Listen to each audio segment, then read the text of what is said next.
है, रिक्रूटमेंट होती है, सिलेक्शन होती है, देन उनकी प्लेसमेंट भी होती है, देन उनकी ट्रांसफ़र, प्रमोशन, इंडक्शन वगैरह सब कुछ होता है। वो सब कुछ प्रोक्यूरमेंट के फंक्शंस में आता है।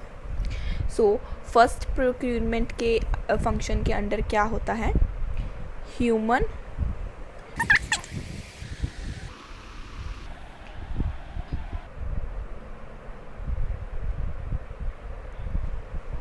आप अब कहोगे कि सबसे पहले हमने पिछले मैनेजरियल फंक्शंस में भी प्लानिंग किया है, बट इसमें थोड़ा डिफरेंट है। करना प्लानिंग है, बट किस टॉपिक पे प्लानिंग करना है वो थोड़ा डिफरेंट है। इसमें किस चीज़ के बारे में प्लानिंग करते हैं? मैन पावर की रिक्वायरमेंट में।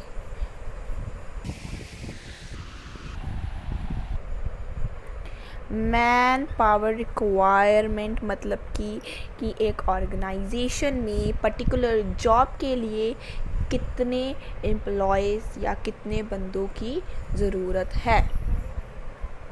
ठीक है, फ्यूचर रिक्वायरमेंट के बारे में भी एस्टिमेट लगाना, ये सारा human resource planning first point of procurement function में ये होता है। So next is job analysis. Job analysis deals with the detailed information concerned with the operations and the responsibilities involved in a job.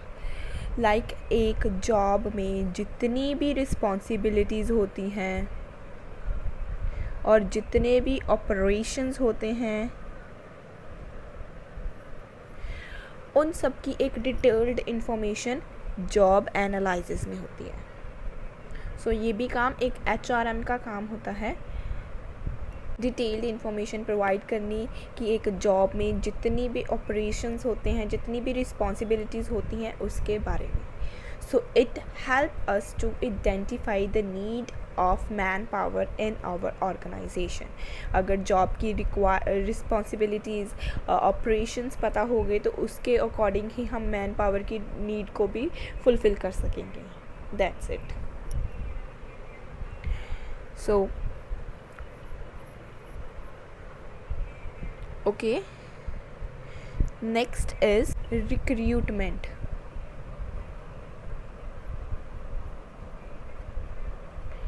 Recruitment एक process है जिसमें HRM का क्या काम होता है? सर्च करना एक प्रोस्पेक्टिव एम्प्लॉयज़ को, उन्हें स्टिमुलेट करना है सो दैट वो एक जॉब में अप्लाई कर सके।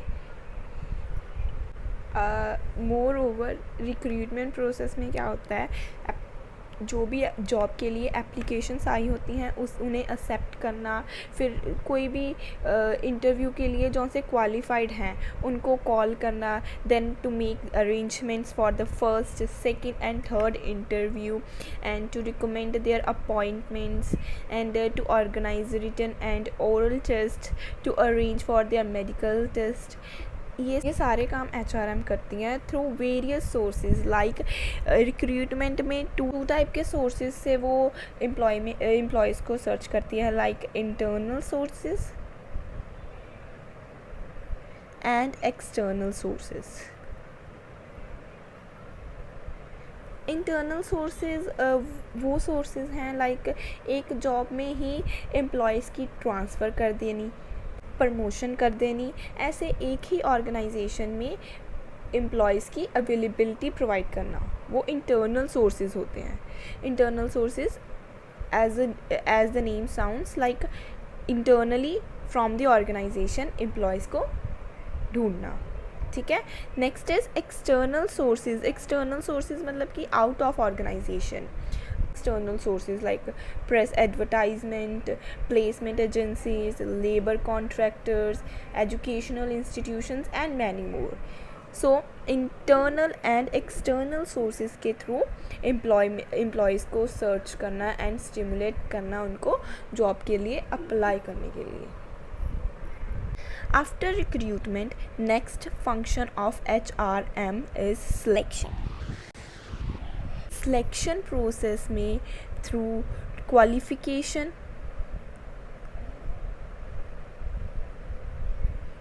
Knowledge, and experience. इन तीनों चीज़ों के बेस पे एक जौन से कैंडिडेट्स हैं उनको सिलेक्ट किया जाता है from various candidates from various applications. कुछ एप्लीकेशंस को सिलेक्ट किया जाता है जिसमें क्वालिफ़िकेशन, नॉलेज एंड एक्सपीरियंस की रिक्वायरमेंट फुलफ़िल होती हो. उन कैंडिडेट्स को सिलेक्ट करना, ये सब सिलेक्शन प्रोसेस के अंडर आता है.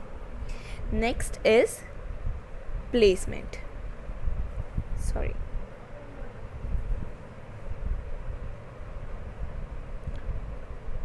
सॉरी फ्रेंड्स, अगर मेरी हिंदी में थोड़ी प्रॉब्लम हो because my mother tongue is Punjabi, so Punjabi touch थोड़ा बहुत आ ही जाता है बीच में. Sorry for that. So the point placement. After selection, जौन से selected candidates होते हैं उन्हें according to their demand, according to their qualification, suitable jobs allot कर दी जाती हैं. So selected candidates को मतलब कि right person at right job और right place, कुछ भी कह सकते हैं.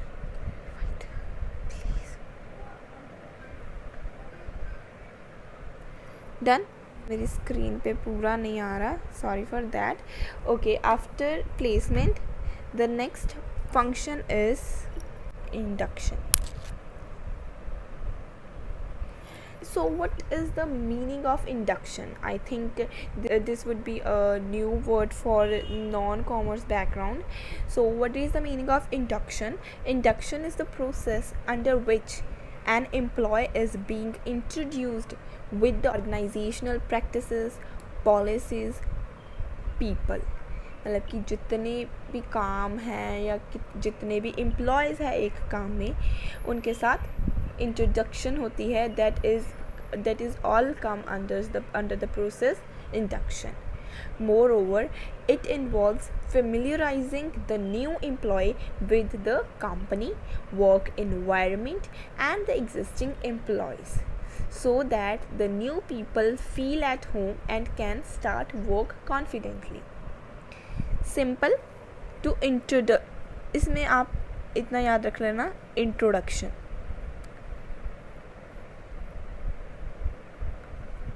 of new employee with company, work environment and people, other employees. Okay, induction में आपको पता लग गया होगा कि फेमिलराइज करना कोई भी न्यू एम्प्लॉय को पुरानी जितना भी वर्क इन्वायरमेंट है कंपनी के साथ और अदर एम्प्लॉयज़ के साथ, so that he can feel at home and can start work confidently. Next is transfer. Transfer simply implies shifting of one employer from one job to another without any major changes in his status and responsibility. एक job से दूसरी job पे shift करना पर उसके status और उसकी responsibility as well as उसकी सैलरी कोई चेंजेस नहीं होंगे, ये ट्रांसफ़र होता है. So next is promotion. Promotion means shifting of an employee to a higher position carrying higher status, responsibilities as well as pay. Means एक के साथ उसके स्टेटस में भी चेंजेस आएगी, स्टेटस भी हायर होगा, रिस्पॉन्सिबिलिटीज़ भी उसकी बढ़ जाएगी और सैलरीज भी उसकी बढ़ जाएगी. The next operative function is development function.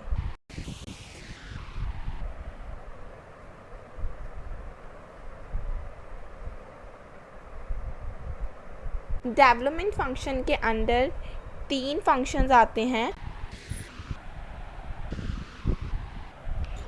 First is training, second is performance appraisal,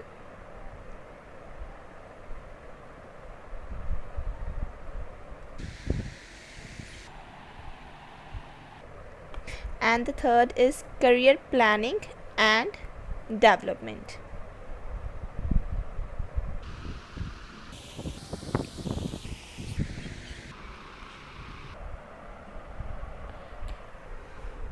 So let's start with the meaning of training. आपको ट्रेनिंग का मतलब I think non commerce background वालों को भी ऑलमोस्ट क्लियर होगा कि ट्रेनिंग का क्या मतलब होता है. Training means a systematic process by which N employees learn abilities, attitudes, knowledge and skills to organizational and personal goal. सो कोई भी एम्प्लॉय किसी भी ऑर्गेनाइजेशन में न्यू होता है, so it is the work of HRM and the function of HRM to train them according to the job requirement.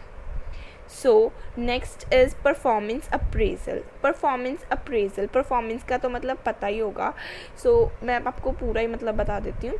Performance appraisal is a process of assessing the performance and the progress of an employee or a group of employees on a given job and his potential for future development.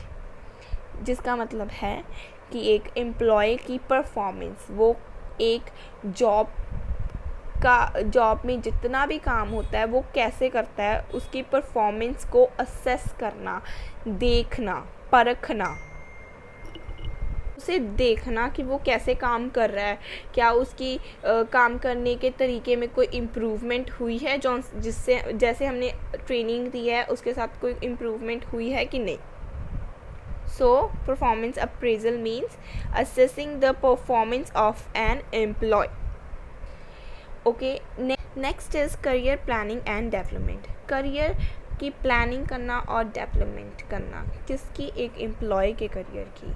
So it involves planning the career of employees and it also involves promotion and transfer. Promotion और transfer करके एक employ की development करना. Third function of operative function is compensation function. अगर आप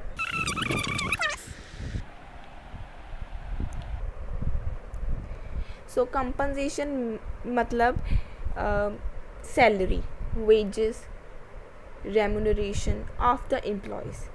किसी भी employ से काम कराना है तो उसे अच्छी सैलरी प्रोवाइड करना बहुत ही ज़रूरी होता है, जिसके साथ वो मोटिवेट होता है कि मैं और काम करूँगा और अच्छे वे में करूँगा. सो एक किसी भी एम्प्लॉय को मोटिवेट करना है तो उसमें कंपनसेशन का बहुत ही बड़ा हाथ होता है, मतलब कि it plays a big role in the working life of employment.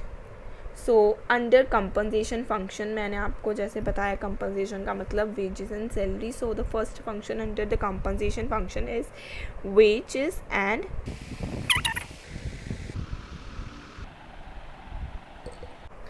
second is bonus and third is incentive.